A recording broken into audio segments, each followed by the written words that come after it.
Good morning दोस्तों। आज हम पढ़ेंगे संख्याओं की प्रकार, जैसे प्राकृत संख्या, पूर्ण संख्या, सम संख्या, विषम संख्या एवं पूर्णांक संख्या। विभिन्न प्रकार की संख्याएं पढ़ेंगे। तो आज इस कक्षा में हम देखते हैं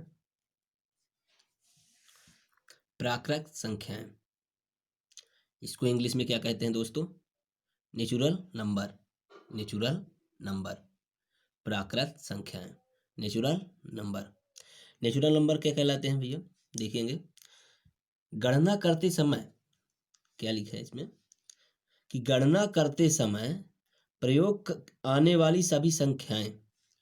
जब हम किसी चीज की गणना करते हैं, जोड़, गुणा, भाग जो भी करते हैं, तो क्या है, गणना करते समय प्रयोग आने वाली सभी संख्याएं प्राकृत संख्याएं होती है।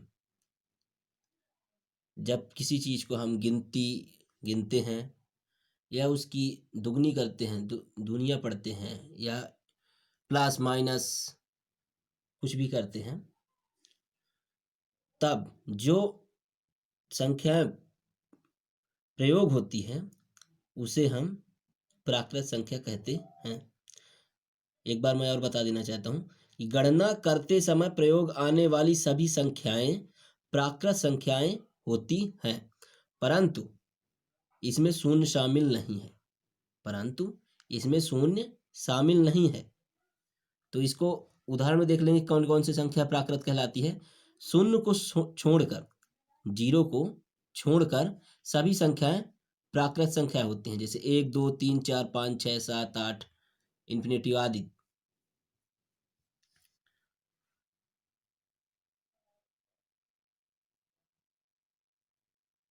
शून्य को छोड़कर तो 1 2 3 4 5 6 7 8 9 आएंगे। अगला देखेंगे, अगला दिया है पूर्ण संख्याएं। क्या दिया है? पूर्ण संख्याएं। तो देखेंगे पूर्ण संख्याएं क्या होती हैं। इसको इंग्लिश में बोलते हैं होल नंबर। क्या बोलते हैं? Whole number. क्या कहता है पूर्ण संख्याएं? यदि प्राकृत संख्याओं में, यदि प्राकृत संख्याओं में शून्य को भी शामिल कर लिया जाए, यदि प्राकृत संख्याओं में शून्य को भी शामिल कर लिया जाए, तो जो संख्या बनती है, संख्याएं जो होती है, वो पूर्ण संख्याएं कहलाती हैं। यदि प्राकृत संख्याओं में शून्य को भी शामिल कर लिया जाए तो ऐसी संख्याएं पूर्ण संख्याएं कहलाती हैं, जैसे 0 1 2 3 4 5 6 7 8 9 आदि। तो आशा करता हूं दोस्तों कि प्राकृत संख्याएं और पूर्ण संख्याएं तो आपसे कभी नहीं भूलेंगी। आगे और जो संख्याएं होती हैं, जैसे सम संख्याएं, विषम संख्याएं, पूर्णांक संख्याएं, अगले वीडियो में मैं बताऊंगा। एक बार और पूर्ण संख्याएं को देख लेते हैं। जो प्राकृत संख्याएं तो आप समझ चुके होंगे कि प्राकृत संख्याएं वो है जो गणना करते समय प्रयोग आने वाली सभी संख्याएं प्राकृत कहलाती हैं। इसमें क्या है, जीरो को छोड़ देना है, जीरो को शामिल नहीं किया गया है प्राकृत संख्या में। और पूर्ण संख्या में जीरो को शामिल कर लिया गया है, इसलिए उसे पूर्ण संख्या कहा गया है। फर्क इतना ही है प्राकृत संख्या और पूर्ण संख्या में कि प्राकृत संख्या में जीरो को शामिल नहीं किया गया है और पूर्ण संख्या में जीरो शामिल हो गया, इसलिए वो पूर्ण संख्या हो गई है।